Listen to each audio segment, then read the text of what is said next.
માનનીય અધ્યક્ષશ્રી, હવે હું 2024-25ના વર્ષની ખરેખર આવક અને ખર્ચની સમીક્ષા હાથ ધરીશ. વર્ષ 24-25નો હિસાબ.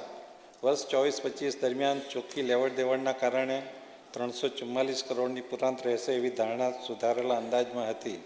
વર્ષ 24-25 માટેના હિસાબમાં ચોખ્ખી આ લેવડ દેવડના કારણે 271 કરોડની ખાધ દર્શાવે છે.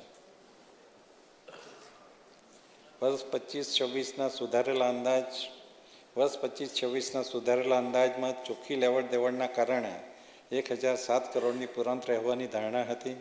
વર્ષ 25-26ના અંતે ચોખ્ખી લેવડ દેવડના કારણે સુધારેલા અંદાજમાં 12,088 કરોડની પુરાંત રહેવાની ધારણા છે. વર્ષ 26-27નો અંદાજ. માનનીય અધ્યક્ષશ્રી, વર્ષ 26-27ના અંદાજ મુજબ મહેસૂલી હિસાબ પર પુરાંત 25,586 કરોડ રહેશે. મહેસૂલી હિસાબ સાથે મૂડી હિસાબ અને ચોખ્ખો જાહેર હિસાબ ગણતરીમાં લેતા વર્ષ 26-27ના અંદાજમાં 1,184 કરોડની એકંદર પુરાંત દર્શાવે છે. માનનીય અધ્યક્ષશ્રી, હું મારા અંદાજપત્રનો ભાગ ખ રજૂ કરીશ. માનનીય અધ્યક્ષશ્રી, સને 26-27 વર્ષના અંદાજો અનુસાર પુરાંત 1,184 કરોડની રહેશે. અંદાજપત્રના ભાગરૂપે હવે હું ચાલુ નાણાકીય વર્ષે કરવામાં આવેલા સુધારાની વિગતો અને સન્માન્ય ગૃહના ધ્યાને મૂકવાની સાથોસાથ વર્ષો 26-27માં કરવેરા અંગેની દરખાસ્ત રજૂ કરું છું. માનનીય અધ્યક્ષશ્રી, ગુજરાતના પનોતા પુત્ર અને આપણા યશસ્વી વડાપ્રધાન શ્રી નરેન્દ્ર મોદીજીએ 79મા સ્વાતંત્ર્ય દિવસે લાલ કિલ્લા ઉપરથી રિફોર્મ એક્સપ્રેસના રોડમેપની ઘોષણા કરી હતી, જેમાં જીવન જરૂરિયાતની અનેક ચીજ વસ્તુઓ જે સામાન્ય જનસમૂહને અસર કરે છે તેના પર ટેક્સમાં મોટી રાહત અને જીએસટી કાયદામાં સરળીકરણ કરવાની જાહેરાત કરી હતી. તારીખ 3 સપ્ટેમ્બર 2025ના રોજ યોજાયેલી 56મી જીએસટી કાઉન્સિલની બેઠકમાં જીએસટી કાયદામાં ઐતિહાસિક નેક્સ્ટ જનરેશન સુધારા સાથે પ્રજાલક્ષી જીએસટી 2ની જાહેરાત કરી હતી, જે અન્વયે તબક્કાવાર કરેલ અમલીકરણથી ઇઝ ઓફ લિવિંગ અને ઇઝ ઓફ ડુઈંગ બિઝનેસને પ્રોત્સાહન મળેલ છે.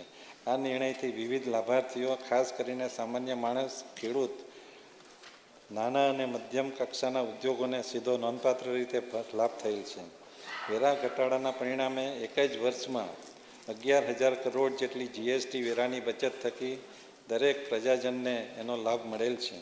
કરદાતાઓની વર્કિંગ કેપિટલ બ્લોક ન થાય તે હેતુસર જોખમના મૂલ્યાંકનના આધારે કરાયેલા રિફંડની 90% રકમ દિન 7માં પ્રોવિઝનલ રિફંડ તરીકે ચૂકવવાની જોગવાઈ કરવામાં આવી છે.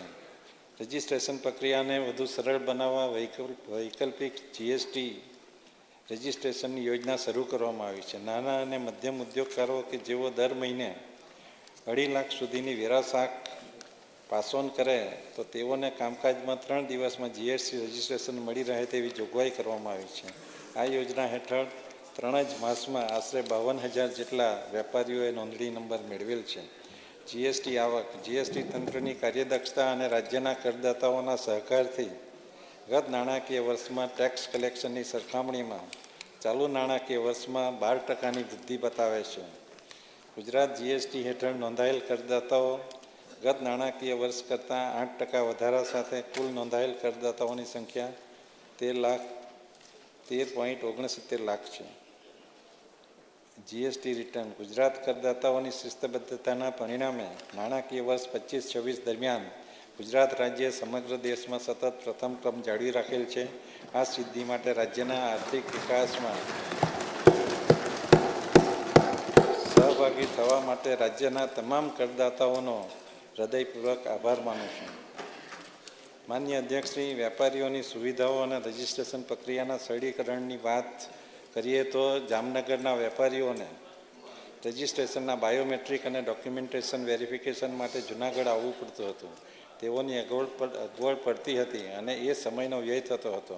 તેવા વેપારીઓની સુવિધા માટે જીએસટી રજિસ્ટ્રેશન પ્રક્રિયાને વધુ સરળ બનાવતા તારીખ 26 જાન્યુઆરી 26થી જામનગર ખાતે અઠવાડિયામાં 2 દિવસ રજિસ્ટ્રેશનના બાયોમેટ્રિક અને ડોક્યુમેન્ટેશન વેરિફિકેશન કરવાની વ્યવસ્થા શરૂ કરવામાં આવેલ છે.